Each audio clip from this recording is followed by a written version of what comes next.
একজন নবী, যিনি জিনদের রাজা ছিলেন, যিনি বাতাসকে আদেশ দিতেন, পশু পাখির ভাষা বুঝতেন, আর যার ধন সম্পদের পরিমাণ ছিল কল্পনারও বাইরে। কিন্তু প্রশ্ন হলো, আজ কোথায় সেই গুপ্ত ধন? আছে কি সত্যি হজরত সুলাইমান আলাইহিস সালামের সোনার খনি? আর যদি থাকে, তবে কে লুকিয়ে রেখেছে তা? চলুন আজ আমরা উন্মোচন করি ইতিহাসের সবচেয়ে রহস্যময় গুপ্তধনের পর্দা। আসসালামু আলাইকুম ওয়া রাহমাতুল্লাহ।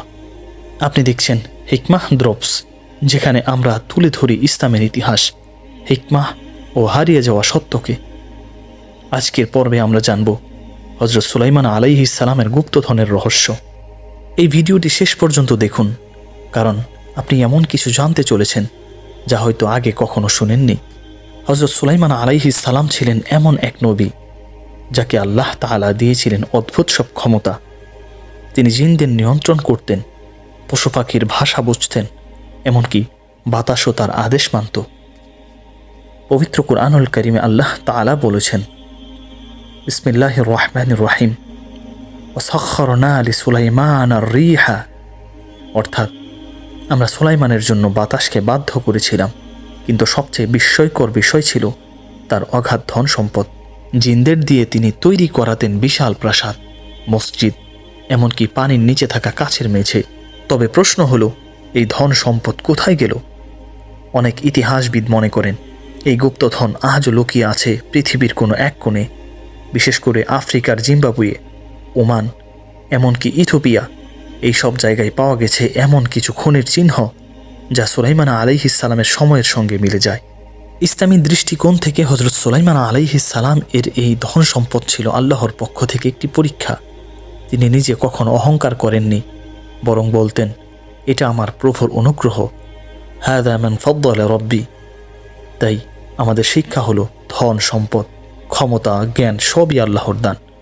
এগুলো দিয়ে অহংকার নয়, বরং দায়িত্ব পালন করতে হবে। আল্লাহর আদেশে বাইতুল মুকাদ্দাস সর্বপ্রথম নির্মাণ করেন হজরত সুলাইমান আলাইহিস সালাম। বিভিন্ন জিনের শ্রমে মসজিদটি নির্মিত হয়, কারণ আল্লাহ তাআলার অনুগ্রহে তারা সুলাইমান আলাইহিস সালামের অধীন ছিলেন।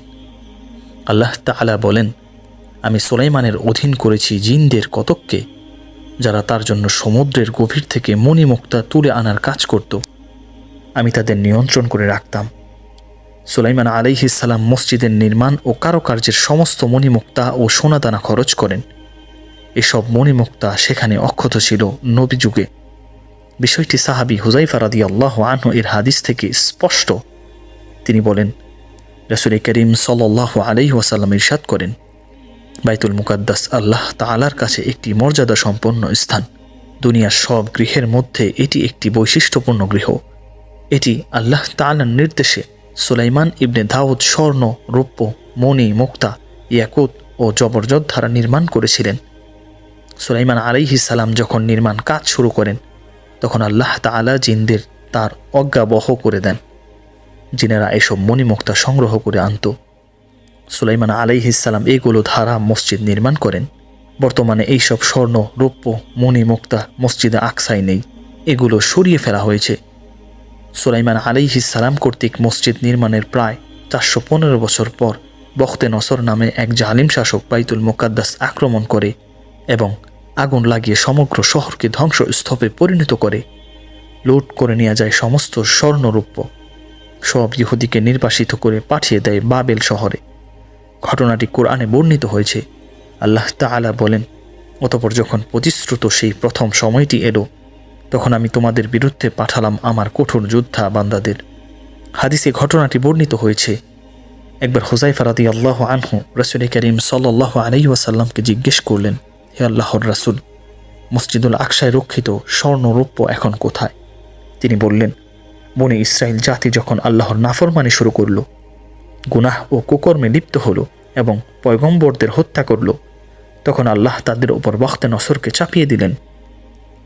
সেই মসজিদুল আকসায় আক্রমণ চালায় এবং পুরুষদের হত্যা, নারী ও শিশুদের বন্দী করে এবং বাইতুল মুকাদ্দাসের সমস্ত ধন সম্পদ, স্বর্ণ, রৌপ্য, মণিমুক্তা 1,70,000 গাড়িতে বহন করে নিয়ে যায়।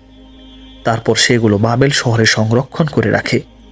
সে বনি ইসরায়েলকে 100 বছর পর্যন্ত লাঞ্ছনা সহ নানা রকম কষ্টকর কাজে নিযুক্ত করে রাখে। তারপর আল্লাহ তাআলা ইরানের এক সম্রাটকে তার মোকাবিলার জন্য তৈরি করে দেন। তিনি বাবেল জয় করেন এবং অবশিষ্ট বনি ইসরায়েলকে বখতে নসরের বন্দি দশা থেকে মুক্ত করেন। এসব ধন সম্পদ বাইতুল মুকাদ্দাস থেকে লুণ্ঠন করেছিল ইরান সম্রাট, সেগুলো বাইতুল মুকাদ্দাসে ফেরত পাঠিয়ে দেন। এবার বনি ইসরায়েলকে আল্লাহ তাআলা আদেশ দেন, যদি তোমরা আবারও নাফরমানি করো এবং গুনাহর দিকে ফিরে যাও, তবে আমিও পুনরায় হত্যা ও বন্দিত্বের আযাব তোমাদের উপর চাপিয়ে দেব। আল্লাহ তাআলা বলেন, তোমাদের পালনকর্তা তোমাদের প্রতি অনুগ্রহ করবেন, কিন্তু যদি পুনরায় তদ্রূপ করো আমিও পুনরায় তাই করব। ইহুদিরা যখন বাইতুল মুকাদ্দাসে ফিরে এলো এবং সমস্ত ধন সম্পদ তাদের হস্তগত হলো, তখন আবারও তারা পাপ ও অপকর্মে লিপ্ত হয়ে গেল। আল্লাহ তাআলা দ্বিতীয়বার তাদের ঘাড়ে চাপিয়ে দিলেন রোম সম্রাটকে। রোম সম্রাট তাদের অগণিত লোককে হত্যা ও বন্দী করে এবং বাইতুল মুকাদ্দাসের সমস্ত ধন সম্পদ লুট করে নিয়ে যায়। এসব ধন সম্পদ এখনও রোমের মন্দিরে সংরক্ষিত রয়েছে এবং থাকবে।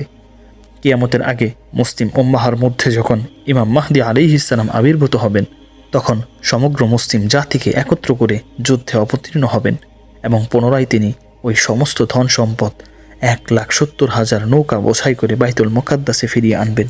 বন্ধুরা, হযরত সুলাইমান আলাইহিস সালামের গুপ্তধনের রহস্য আজও মানুষকে ভাবায়, কিন্তু সবচেয়ে বড় ধন হলো ঈমান ও হিকমাহ।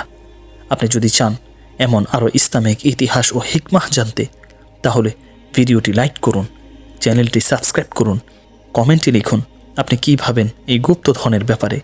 আশা করি আজকের ভিডিওটি আপনাদের কাছে ভালো লেগেছে। দেখা হচ্ছে আপনাদের সাথে নেক্সট কোনো ভিডিওতে। ততক্ষণ পর্যন্ত সকলেই ভালো থাকবেন, সুস্থ থাকবেন। আসসালামু আলাইকুম ওয়া রাহমাতুল্লাহ।